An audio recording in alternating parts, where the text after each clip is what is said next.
Good evening, everybody. This is Knoxville Nate on Man Coverage with my man Troy Fleming tonight. We are joining you on a Monday night tonight as we had a little difficulties yesterday getting connected. So, Troy, I appreciate you coming back on and talking to me on a Monday night, man. I appreciate you, brother.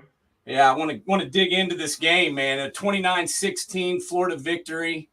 We saw Tennessee kick off the season with a pretty good game, honestly, against Virginia. Looked a little sluggish in week 2, and then we went to the Swamp. What were your impressions of the Vols at the game on Saturday, and where are you at with this team right now after 3 games? Well, I was embarrassed to watch that I guess they call it a display of I guess athleticism, and I said it jokingly, but it was difficult to watch because of just the poor execution on both sides. I think the offense kind of got going in the second half, but the defense really can never put it together. Even though we think that as bad as we played, if the defense could tackle, we still got a chance to win that game. I mean, it kind of looked like similar to the South Carolina game last year. All the expectations you're going in, you're one win from being possibly in the college ball playoffs, and you lay an egg. And so, hopefully this does not become a pattern with us. When it comes to those big time games, which I think we're built for, it's just crumbling. I just think that I just spoke about Sunday briefly before they messed up. The offensive line play was erratic and poor. I don't want to pinpoint certain specific people, but we all know who struggled in the game. The run game was pretty much abandoned, and it kind of was just like, we're just searching to try to find an answer on the offensive end. When in the early first half, but offense put something together. They got some drives going, made some plays, but the defense still didn't uphold their end of the bargain. No, they sure didn't. Florida ran the ball like I have not seen them do all year long. I mean, ETN is a good player, but they were kind of running all over them, and I didn't really expect that.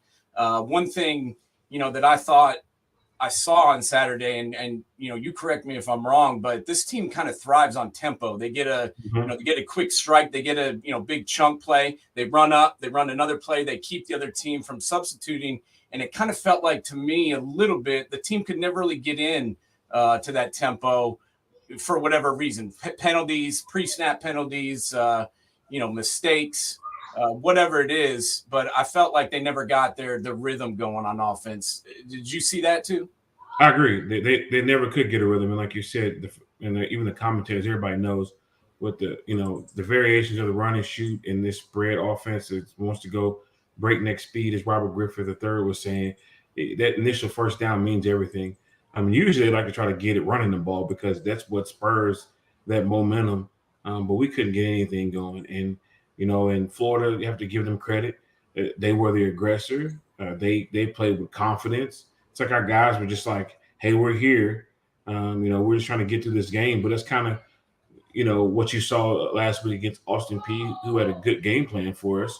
But still, when you're the better team, you're supposed to bring your A game early and often and put teams away, and we didn't, and therefore it's a result of that lack of commitment to being the aggressor offensively and defensively. At times I felt like we're sitting back on our heels and resting when Florida was on offense. Early part when the 5-star receiver was going off, I'd have changed up and I would have been blitzing to do as much as I can to get the timing off. But it just overall was a bad game and it was disappointing to watch. Yeah, I was expecting them to maybe put it together in this game just because the Florida game means so much to this university, and I expected them to go down and kind of bring it, and they felt a little flat, and fell a little flat. It seemed like to me, and I don't know, what it is this year with the offense. I mean, there's a lot of different parts. Tillman's gone, Hyatt's gone, Hooker's gone. Milton's. I don't really feel like the problem. Because I think he's a good quarterback, but I feel like he hasn't really connected with these receivers maybe fully yet. What's the ceiling for this offense in your opinion? And do you think they can gel in time to make some noise this year, still in the SEC and beyond? I do think they can gel. I still think they have time to make plays. They're not going to be as prolific as last year's offense was. I mean, No. you ever had gumbo before? I sure have. I love it. And you know how you have all those different ingredients, but when they get together and they smelt and they fester in that pot, Yeah. cooking, and all of a sudden it's just like you created something that's just mouth watering. Yep. I That's got what you. last year was for us, Oh, and no it's hard doubt. to replicate that one. At one time, when you cook great gumbo, it's hard to replicate that, and that's how I look at our offense. We got a lot of good ingredients, but right now it's just not cooking. And I don't know if the eye's too high or if the seasoning isn't right. But I mean, we got to get something figured out this UT San Antonio game because they're a solid team. They're going to do the same thing Austin P did. They're playing with house money. They're looking Yep. to come upset Tennessee to show people that maybe this Josh Heupel experience is a fluke, which it's not.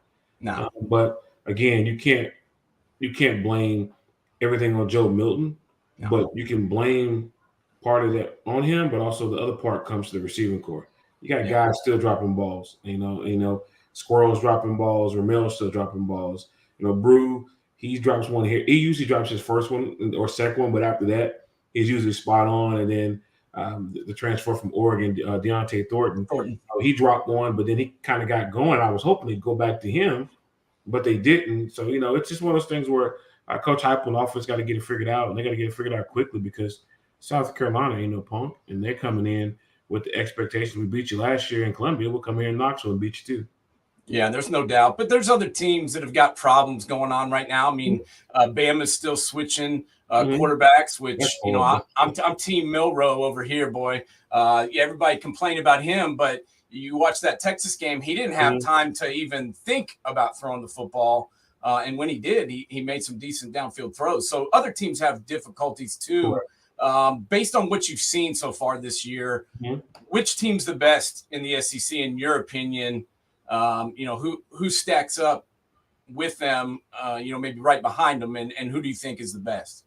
Well, I'm with you. I like Jalen Milroe. I felt like I love him. I get that Nick is trying to figure things out. Ty Simpson is a young guy. I watched it. He got sacked 5 or 6 times. It seemed like when he was in, couldn't do anything. And then the Bucher or Buckner, whatever his name was, Tyler Buckner from Notre Dame. He looked lost. And my thing was with Jalen Milroe, you know what you got. Again, Texas is actually, as much as I had said, Texas is a good team. Sark has those guys playing well, and you got to understand. I've been watching the football closely, that upper echelon. And Michigan's still Michigan. I mean, they're gonna run the table. They're gonna be undefeated till they get to Ohio State. They'll beat Ohio State this year. Ohio State's gonna hey, easy. And as much as the last minute hour recruitment from Ohio State came when I was getting ready to sign coming out, and I still think Michigan, the team from up north, is better than Ohio State this year. I think that Texas is going to be there because the Big 12 doesn't have much other than Oklahoma, which, I mean, let's be real, they're not going to give Texas a test. No. As much as I hate to say it, even though Georgia looks vulnerable, they'll still find a way to be there as much as I don't want them to be there.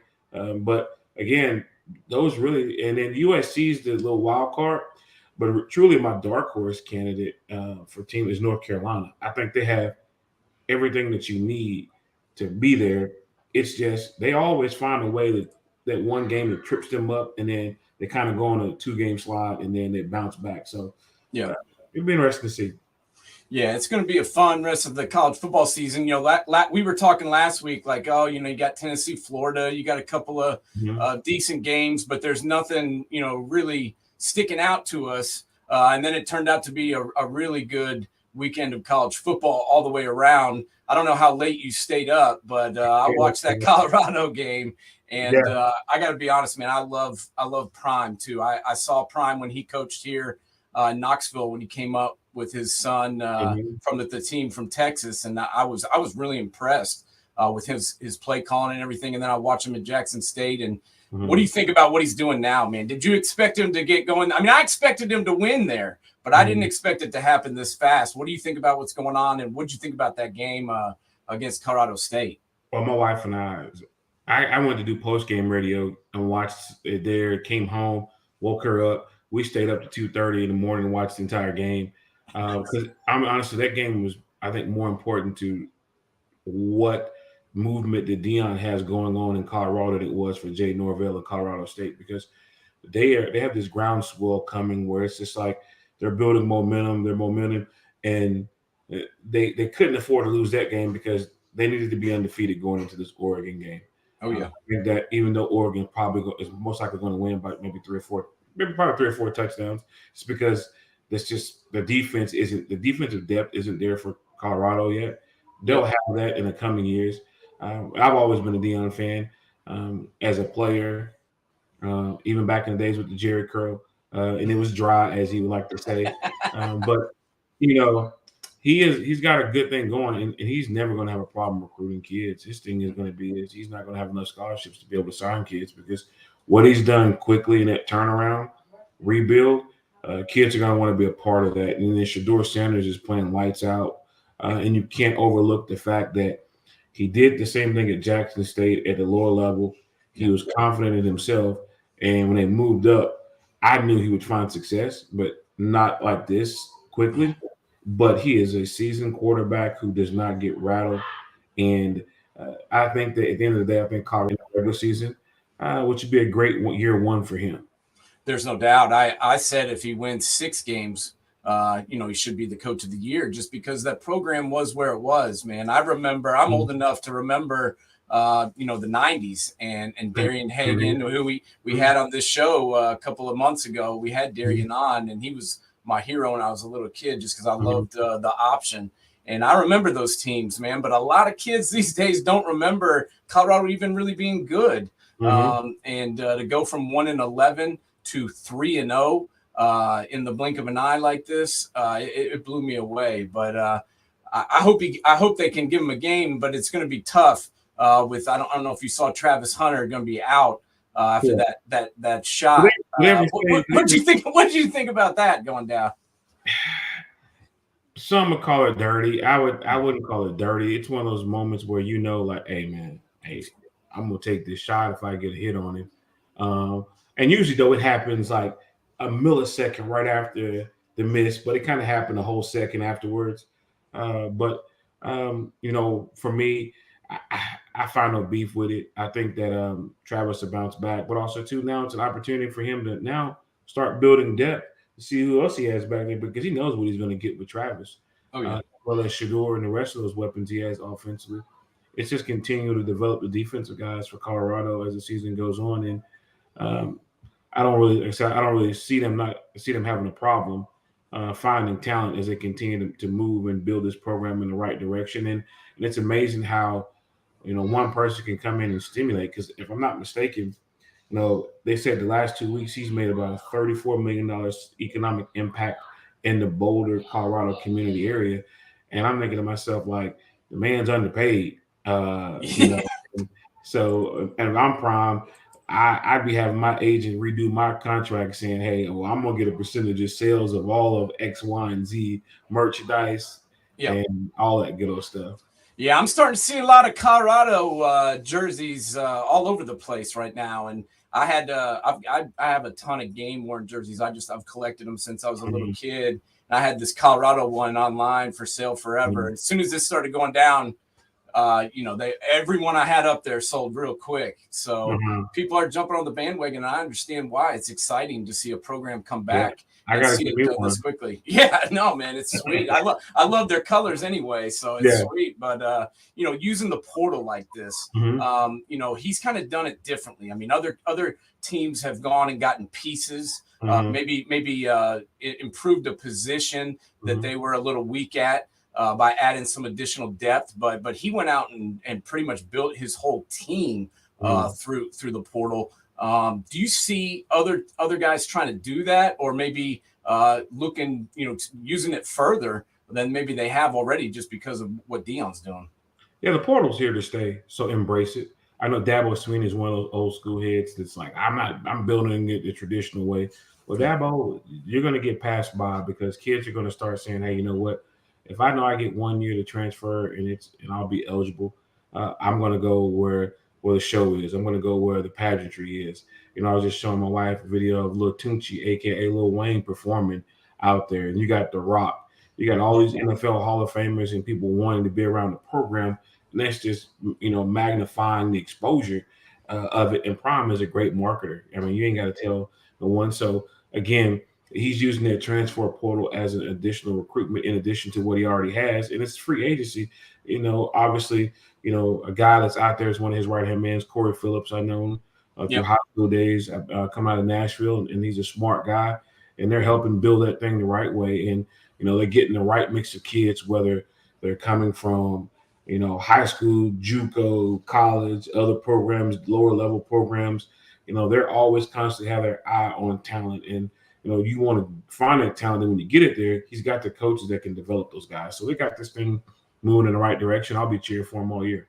Yeah, me too. Last question for you, man. You were a big time high school football player, and obviously heavily recruited and all of that. And I still think people are going to go after recruits and try and get the big names, but I feel like, in my opinion, the portal is going to hurt some of these mid-level recruits, guys that aren't maybe 4 or 5 stars but are good football players.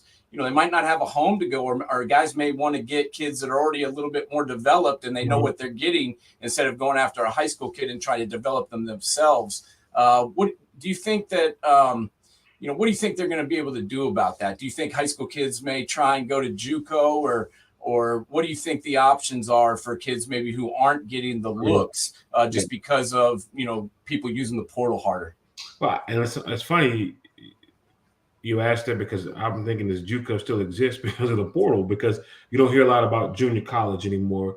No. You hear more about portal. And one of my business partners, Rory Gibbs, who runs our nonprofit East Tennessee Elite with me, he had a son, Isaiah, who graduated from Farragut High School. Farragut High School, yeah. I remember Isaiah went to UT Martin. He was there making his way through. COVID happened, then the portal and all that stuff happened, and then all these influx of guys that were sitting the bench at the Power 5 schools started to come down, and it just kind of bumped him down the charts. So now he moved over to Indiana Wesleyan, and what it does is it actually, the portal is making football better. It's bringing parity, but also too, it's putting those guys who kind of out of place in the right place so they can play games, develop, and people become fans who are fans of football are going to watch good football. So I don't care if it's Division III football, Mount Union, and whoever. If it's good football, I'm going to watch it. And I truly believe the transfer portal is creating good football because of the domino effect of how it's just trickling down. And unfortunately, for some of those high school kids who could slide into some of those dream schools they want to be a part of, the transfer portal has knocked it out. But guess what, dude? If somebody's giving you a free scholarship to get a free education, I don't care where it is, and you want to play football and they're offering to you, go take it. Yeah, no doubt, man. I played D3 football, and we were not on TV every weekend, but it was still fun. And there was still everybody there that was good. And I was kind of blown away by how good they were, just thinking I was going to go dominate right away. And it wasn't so, man. There's good players everywhere. They can find them these days. So awesome, Troy. I really appreciate you taking the time to come back on with me and hook up with me on Monday night, man. I enjoyed hearing your breakdown, and I hope the Vols put it together for you the rest of the way. And I hope you're wrong about my Buckeyes, because they look pretty good on Saturday. They looked okay, but I just think that school from up north has their number this year. Hey, man, they got us twice in a row, but we won for about 10 years before that. So I'm hoping we can pick back up where it's supposed to be and put Jimbo back where he belongs. On the losing side of things. So it's got to be done this year, because people are losing their minds up there. No, I understand that. So, all right, man. Well, I'll hook up with you again, hopefully. And I appreciate all your time, and best of luck to you the rest of the season. I hope the Vols take it over, bro. Thanks, Nate. Appreciate you, man. All right, man. Talk to you again real soon. All right. Yeah. All right. Bye.